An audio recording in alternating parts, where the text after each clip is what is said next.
दोस्तों, अभिवादन स्वीकार कीजिए देवतोष का। आज कहानी तो नहीं, हाँ, कुछ आध्यात्मिक टच लेते हुए कुछ विचार। ईश्वर ने हमको मन, बुद्धि और हृदय दिया कि जाओ जियो जिंदगी, और खुद किनारे बैठा मुस्कुरा रहा है और देख रहा है कि ये मूर्ख क्या कर रहे हैं। उसने एक चीज हमको और दे दी, और जो बहुत ही खतरनाक साबित होती है, उसे कहते हैं फ्री विल। वो देख रहा है, कहीं ना कहीं बैठा हुआ हमको देख रहा है, ऐसा हम सब मानते हैं। सोचता है वो कि इन लोगों के लिए, इन मनुष्यों के लिए, इन लोगों के लिए एक अनुभव पर्याप्त नहीं होता, बल्कि बार बार उसी अनुभव से दोबारा गुजरना चाहते हैं, और वो भी स्वेच्छा से। पता नहीं कब सीखेंगे और कितने अनुभवों के बाद घर वापसी की तड़प जागेगी इनमें। और ईश्वर तो अनवरत है, शाश्वत है। वो कहता है कोई बात नहीं, आज नहीं तो कल, कल नहीं तो परसों, परसों नहीं तो एक जन्म के बाद आओगे तो। कहते हैं अपने मुंह की बदबू अपनी नाक को नहीं आती। शराबी और अहंकारी में जानते हैं दोस्तों क्या समानताएं होती हैं? दोनों को खुद पता नहीं होता कि वो नशे में है या अहंकार में। अहंकार जितना फाइन होता जाता है, जितना बारीक होता जाता है, उतना और खतरनाक होता जाता है। आप एक कील लेकर के अपने बाहों में दबाइए, अपने बाजू में दबाइए, चुभाइए। जितनी ताकत से आपने कील को अपने हाथ में चुभोया, उतनी ताकत से एक आलपिन लेकर के चुभाइए। आलपिन ज्यादा तकलीफ देगी। कितनी बारीक होती है, कील के मुकाबले तो कुछ नहीं होती।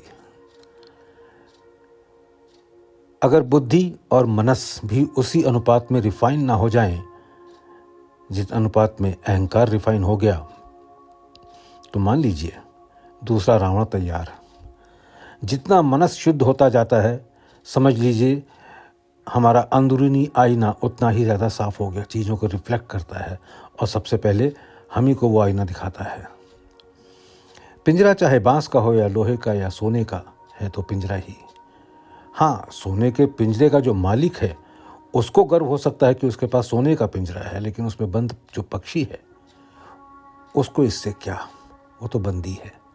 लेकिन हाँ, अगर कोई ये सब जानकर भी, जानते हुए खुद की मर्जी से उस पिंजरे में कैद होने को तैयार, तो उसका क्या किया जा सकता है? उसकी मदद तो ईश्वर भी कुछ नहीं कर सकते। और ये सोचिए कि मैं ये सब कुछ जानते हुए पिंजरे में कैद होने के लिए स्वयं तैयार हुआ हूँ, या कोई भी, तो इसमें मालिक या ईश्वर, उनको क्यों घसीटा जाए? एक शब्द होता है, उसे कहते हैं विशफुल थिंकिंग, यानी ख्याली पुलाव। हमारी स्वयं किसी अपूर्त इच्छा ने एक विचार को जन्म दिया, फिर हमारा मन लग गया उसकी पूर्ति करने में। उस इच्छा की पूर्ति के लिए हम किसी भी हद तक चले गए। हमारी सोचने समझने की शक्ति क्षीण हो गई। क्यों? क्योंकि हम उस इच्छा को पूर्ण करना चाहते हैं। जहां से इच्छा पूर्त होती दिखी, हमारा मन हमको वहीं ले गया। दोस्तों, हमारा देश इतना धार्मिक है कि हर काम को हम ईश्वर की इच्छा मानकर कर लेते हैं। एक चोर भी ये कह सकता है कि ईश्वर की इच्छा है कि मैं ये काम करूं, तो कर रहा हूं। और यही तर्क और सभी भी के साथ अप्लाई होता है। ये तो वही बात हो गई कि भगवान का नाम लेकर, गंगा जल लेकर सब चीज़ के ऊपर छिड़क दिया और सब चीज़ पवित्र हो गई। अपनी खुद की अपूर्त इच्छाओं से भी हम शायद ऐसे ही तो नहीं पूरा कर रहे। मैं तो ये सब सोचता हूँ, आपकी आप जाने।